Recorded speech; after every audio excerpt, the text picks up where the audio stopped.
Hola a todos, bienvenidos a Filosofía de Películas. Yo soy Oscar. Este es un video un poco atípico para un viernes.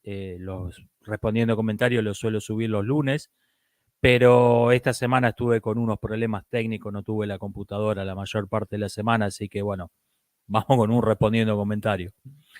Me dicen en el post de Amelia Earhart que habrían encontrado el aeroplano. Eh, yo nunca había escuchado que tenía un copiloto, ¿sí? Y no cualquier copiloto. Fred Noonan era una persona prestigiosa, respetada en la aviación. Fue el que estableció la primera ruta comercial, creo que entre California y Pekín. O sea, la fama es injusta. La fama puro cuento, dice el tango. Me dicen, ¿qué tan seguro es que lo hayan encontrado? Depende. La imagen no es fake, pero es una imagen de sonar, nada más. El sonar te dice la forma de un objeto, pero no te dice de qué está hecho, no te dice si es roca, metal, dos ballenas que leyeron el Kama Sutra. No, hasta que no baje un submarino y vea, saque fotos, no sabemos qué es eso. También puede haber un cierto efecto de pareidolia en esto, porque si te muestran esta imagen y te dicen, mira, encontramos el avión. Ah, sí, es verdad, es claramente un avión. Pero si uno ve lo que es la imagen realmente, sí, tiene cierto aire de familia con un aeroplano, pero hay que ponerle un poco de ganas también. Hay que ver. No es un fraude esto, pero bueno, tampoco es seguro. Me dicen, lo interesante de todo esto era el misterio, las hipótesis. Yo no estoy de acuerdo. Yo no estoy de acuerdo. Yo creo que cuando alguien le mete aliens a un tema es porque el tema real no le importa.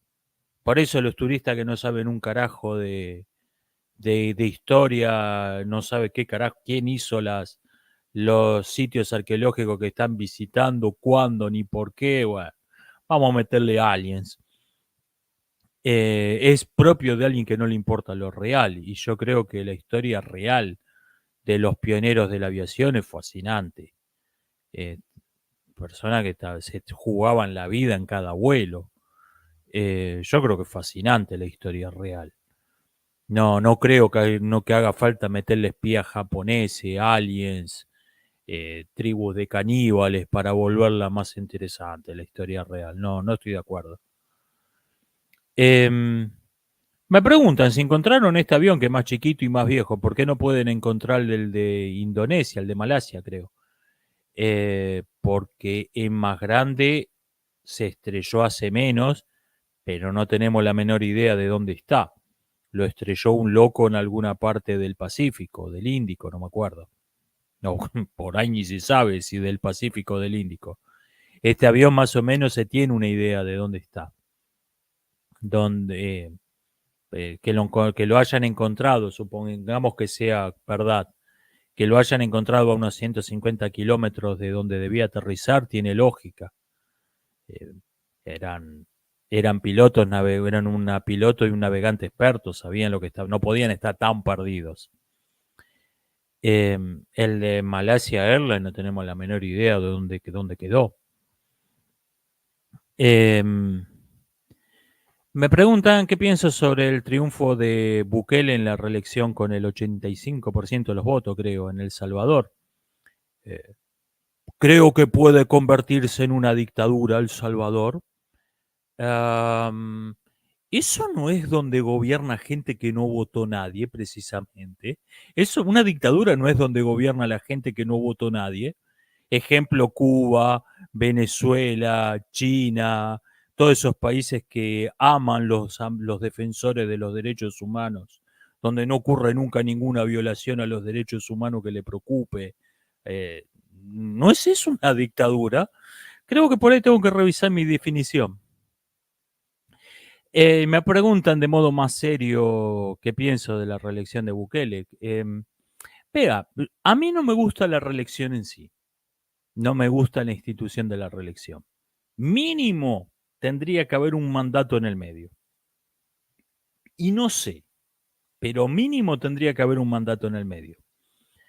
antes de que una persona pueda ejercer por lo menos un cargo de la importancia de un presidente. Un gobierno tiene su mayor energía, su mayor fuerza política en los primeros 100 días de gobierno. Y por eso hace todo lo importante en los primeros 100 días de gobierno. A partir de ahí, el presidente, su gabinete, se limitan a tratar de no cagarla demasiado para que no lo saquen a patada en el culo y entregarle el poder al que venga después. Y la reelección lo único que hace es estirar, no te da otros 100 días. Lo único que hace es estirar ese periodo de inercia, de vegetación política, otros 4, 5, 6 años. En el mejor de los casos, puede ir peor la reelección que eso. Pero en el mejor de los casos lo que hace es extender ese periodo muerto, ese periodo inerte, otros 4 o 6 años. No me gusta la institución de la reelección. Y menos en el tipo de político que es Bukele. Los ingleses tienen un término, lo llaman pilotos de tormenta, a ese tipo de políticos. Son la gente que querés con mucho poder cuando las papas queman, pero una vez que la cuestión se calmó, que estás en una situación más estable, más normal, sacátelos de encima lo antes posible. Ese tipo de político precisamente no me gusta que estén demasiado tiempo en el poder. Con esto no estoy diciendo que los salvadoreños no deberían haber votado a Bukele, quizás era y seguía siendo la mejor opción, pero no creo que sea todo beneficio. Me preguntan, ¿cómo podemos tener un pensamiento crítico más sofisticado sin tener una excesiva confianza en nuestro propio juicio? Es que yo creo que estas dos cosas van juntas. Aunque suene paradójico, cuando uno razona mejor, menos confianza tiene en su razonamiento, porque precisamente lo que aprende uno, cuando uno va aprendiendo cómo se piensa de modo correcto, lo que va aprendiendo es a criticar sus métodos de inferencia, a ser consciente de sus sesgos, de sus prejuicios, aprende las falacias, lo fácil que es caer en falacias lógicas, entonces cada vez se vuelve más desconfiado de su propio juicio y del juicio de los demás. Es el que nunca se paró a pensar en estas cosas, el que tiene una confianza absoluta, el que te dice, bueno, yo vi una foto de la Tierra desde el espacio, así que voy a hacer un video refutando a los tontos terraplanistas, porque yo sé que la Tierra es esférica y yo soy muy intelectual, muy inteligente. Ese, y cuando le señalás los errores groseros que está cometiendo, te dice, vos debes ser un terraplanista porque estás criticando mi video de refutando terraplanistas, tontos, yo que soy muy inteligente.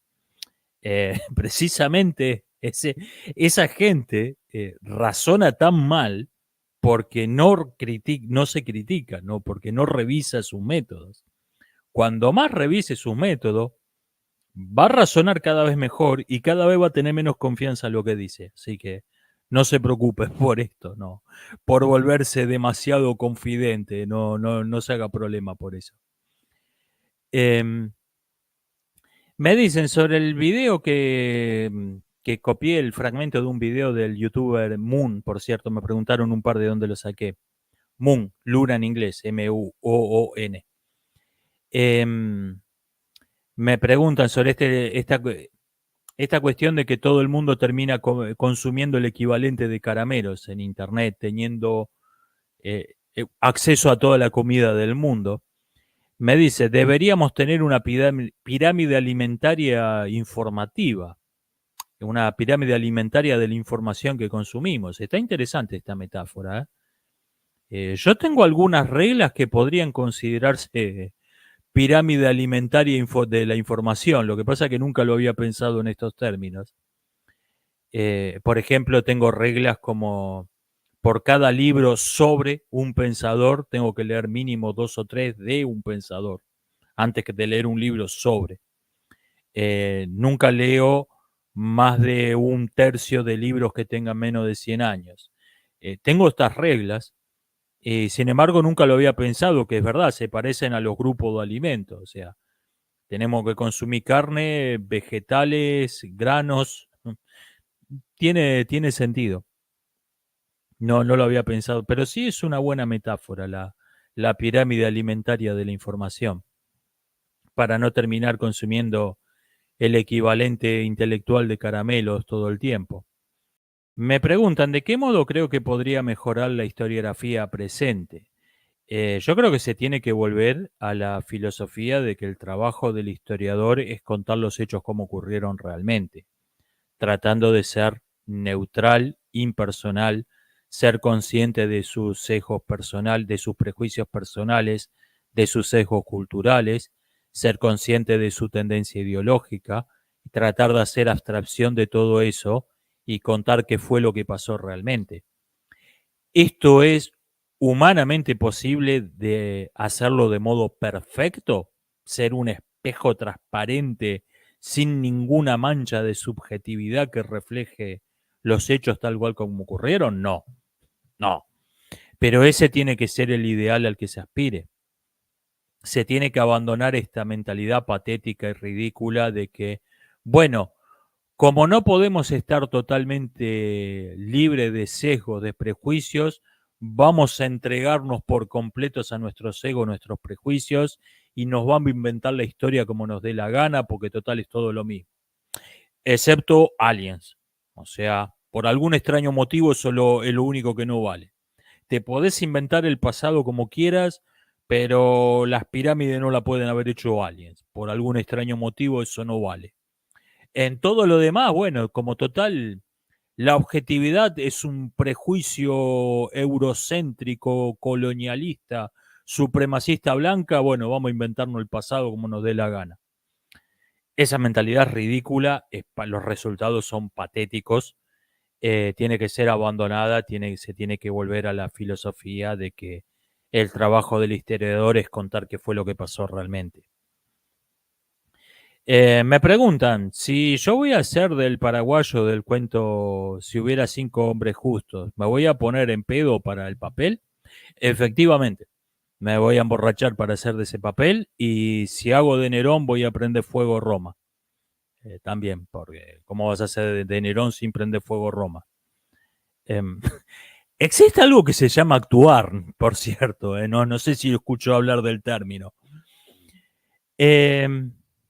Sariel me dice acerca de Ellos viven que no es verdad que el hecho de que exista esa película demuestra que el mundo no está gobernado por extraterrestres.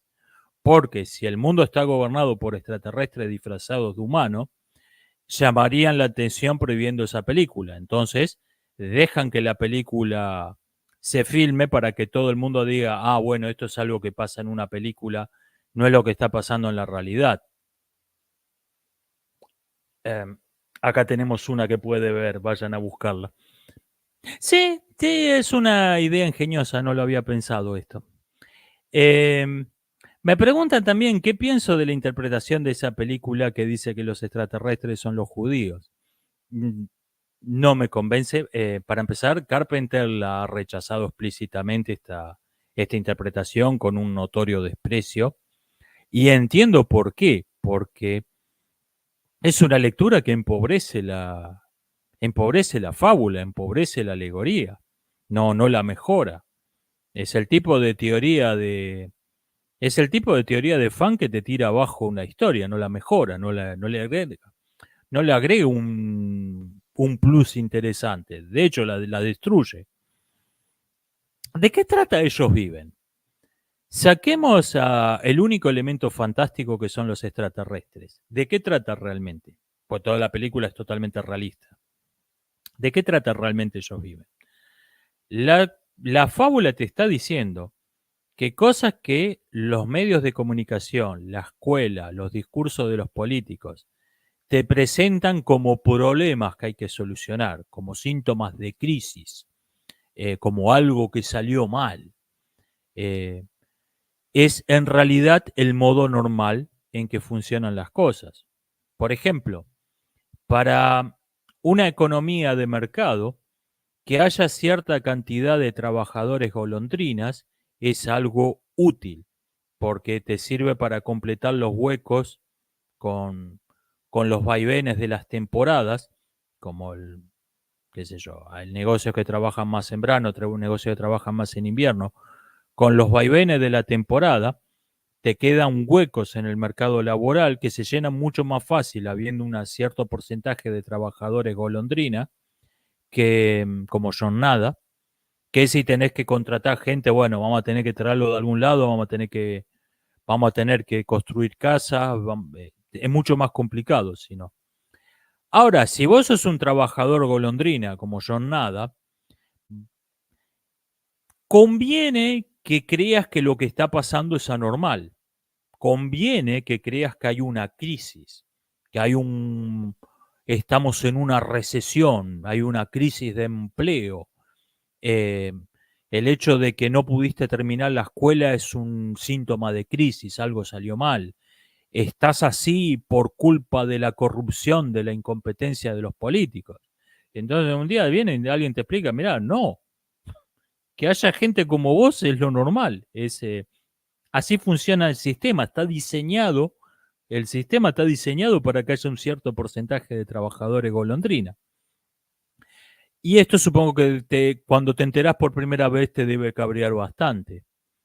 Eh, si lo convertimos en, bueno, en realidad todos los problemas del mundo se deben a que hay un malvado grupo demográfico que tiene la culpa de todo y si exterminamos a ese grupo demográfico que tiene la culpa de todo, todos los problemas se van a solucionar, todos vamos a ser felices para siempre y vamos a cantar Kumbaya tomados de la mano en la calle. De hecho, suena algo que difundirían los extraterrestres en la televisión, en la radio. Suena algo que difundirían los extraterrestres en ese universo. Me parece que la tira abajo esa teoría de fan. ¿Me puedo extender respecto de que la igualdad no es algo bueno?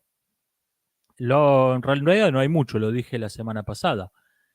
Si algo es, por su misma naturaleza, es incompatible con el bien, necesariamente es un mal.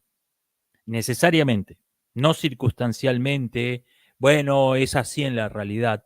Si algo es esencialmente incompatible con el bien, necesariamente es un mal. La justicia es un bien, la igualdad es esencialmente incompatible con la justicia. Por lo tanto, la igualdad es un mal. Y no puede ser otra cosa que un mal, la igualdad. Supongamos, vamos a poner un ejemplo imaginario de esto. Vamos a poner en una ciudad viven personas que usan sombreros redondos azules y gente que usa sombreros triangulares verdes. Y ocurrieron 10 crímenes, 10 asesinatos. Bueno, vamos a tener una justicia igualitaria, vamos a tener porque en esta ciudad creemos en la igualdad, vamos a tener un sistema penal igualitario. Si ocurrieron 10 crímenes, hay que encarcelar a 5 personas con sombreros redondos azules y 5 personas con sombreros triangulares verdes. Pregunta, ¿qué pasa si 6 de los crímenes lo cometieron personas con sombreros triangulares verdes? ¿Qué pasa si los 10 crímenes, los 10 asesinatos fueron cometidos por personas con sombreros triangulares verdes?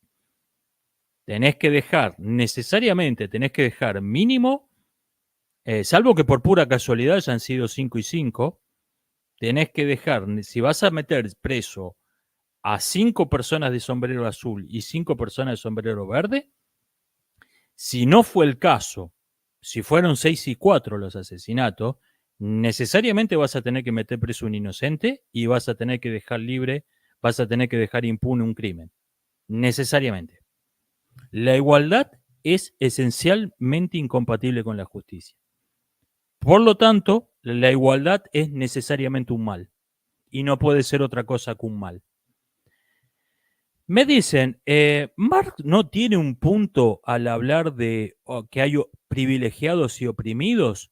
No, porque usted por ahí está pensando que hay que un pelotudo como Hunter Biden, a pesar de ser un completo loser, un absoluto pelotudo, puede hacer las cosas que hace, puede tener el estilo de vida que tiene porque es el hijo de Biden.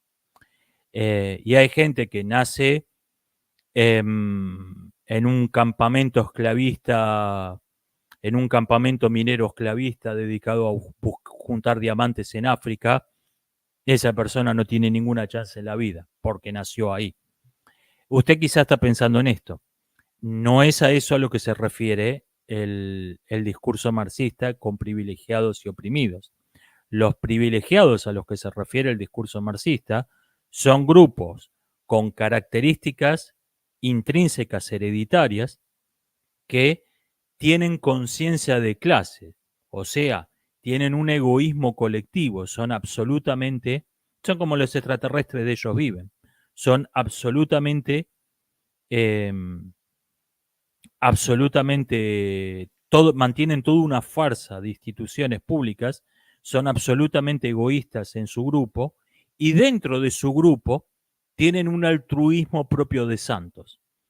Esto es una completa locura, y no puede llevar a otra cosa que a los peores disparates políticos, judiciales y económicos. Así que no tienen un punto. Le puede parecer que tienen un punto si usted no ha entendido lo que están diciendo realmente. Y el discurso está cuidadosamente pensado para que uno no entienda lo que están diciendo realmente. Me preguntan, ¿Milei no fue verdadero liberalismo? Satirizando este pretexto típico de los marxistas. No, eso no fue verdadero socialismo. No, Milei es verdadero socialismo. Milei tiene el apoyo de todos los referentes del liberalismo, está aplicando las políticas, está aplicando como presidente las políticas que había descrito en la plataforma electoral de 2021 de su partido, y sus adeptos que decían hipócritamente que eso no era la verdadera plataforma de Milei. No, eso no lo escribió él. En 2021 Milei era un nene chiquitito, no sabía lo que firmaba. Estás desinformando. Ahora que está aplicando lo que decía en 2021 que iba a hacer, lo están aplaudiendo como focas. Milei representa el liberalismo. Y por eso y por otras cosas estoy revisando mi visión sobre esa ideología, sobre ese movimiento político. Yo siempre había pensado que de los tres grandes hijos de la Ilustración, el marxismo, el fascismo y el liberalismo, yo siempre había pensado que el liberalismo era el único que no había nacido visiblemente retardado. Y pensaba que, bueno, la verdad que los principios me parecen bastante disparatados de esta ideología, pero bueno, estamos en el mismo barco. Estoy cambiando de forma de pensar en eso. En los últimos meses estoy cambiando de raíz mi visión, la visión que tenía sobre el liberalismo. Creo que el liberalismo es un movimiento político radicalmente hostil a la libertad y esencialmente incompatible, tan esencialmente incompatible con la dignidad humana más básica como lo es el marxismo. Repito esto, es un movimiento político tan radicalmente hostil a la libertad y tan incompatible con la dignidad humana más básica como el marxismo. No termino de entender bien por qué, pero la práctica es esta. Es un movimiento político tan nefasto como el marxismo. Me pregunta qué pienso de algunos nacionalistas argentinos que están reivindicando a Seineldin por culpa de Milei. Ajá. Y después de Seineldin, ¿qué van a hacer? ¿Van a reivindicar a la peste negra? O sea, Milei llegó a la presidencia porque no, si no apoyas a Milei sos un zurdito. Y ahora si no apoyas a Seineldin, entonces estás de parte de Milei. Y después, si no te gusta la peste negra, estás de parte de Seineldin, ¿viste? ¿Por qué te opones a la peste? Yo prefiero la peste negra que a Seineldin. ¿Por qué te opones a la peste negra? ¿Qué estás a favor de Seineldin, vos? Así hasta que la gente entienda que se puede rechazar una calamidad sin defender otra. O más probable, porque esto requeriría tener un cerebro, darse cuenta de algo, más probable hasta que el país quede desierto. Esta es la que veo más probable. Me preguntan, si chocaran los planetas, si chocaran dos planetas, ¿qué nos mataría primero, el choque o la mezcla de las atmósferas? Esto está interesante, ¿eh? La mezcla de las atmósferas no creo que fuera un asunto porque se produciría más bien a miles de kilómetros de altura, visto desde la Tierra. Am, Se me ocurre que los efectos de marea serían brutales. Esto sería un asunto. ¿Sabes que yo escribí un cuento donde se termina el mundo porque la Tierra choca contra un planeta enano, pero es un objeto Kuiper de 100 kilómetros de diámetro en el cuento y todo esto no venía al caso, así que no me puse a investigar. Em, pero sería interesante. Para empezar, un objeto, digamos, del tamaño de Neptuno a la distancia de la Luna, tendría unas fuerzas el efecto de marea sería brutal. Tendríamos para empezar de mareas descomunales, que verdaderos tsunamis, y el mismo efecto de marea se aplicaría a la atmósfera.